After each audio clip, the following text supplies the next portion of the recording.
Kijk, deze die willen wel, alleen deze die gaat door een gaatje.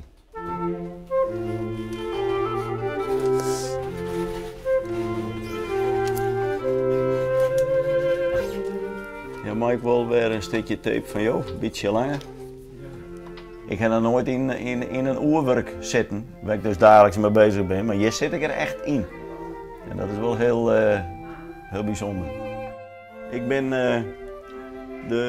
de touwen aan het losmaatje waar de gewichten aan hangen om het geheel draaiende te maatjen.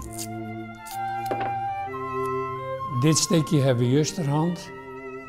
Dus we zijn nu van de mooie hier begonnen. En we binnen dus hier ongeveer. En het demonteren, dus alleen het demonteren, dat eindigt hier. Dat beginnen 30 stappen. Dan hebben we het hele planetarium uitgelezen. En dan gaan we weer in dezelfde volgorde gaan we weer om. En monteren het ik weer precies in de goede volgorde. De IJzerga die had op een gegeven moment ons in nazaten, ons in zin zijn dat het dus één keer in het zien hier eigenlijk uit me komt om te doen wat wij nou ook doen.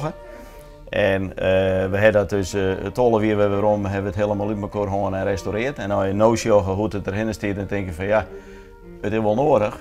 Maar ik verbaas me dat het op een gegeven moment dat er eigenlijk geen slijtage in zit. Het is alleen nog maar een beetje smarrig wat je voet hel je weer terug wat op een gegeven moment voor de komende 10 jaar weg gewoon helemaal perfect draaien kan.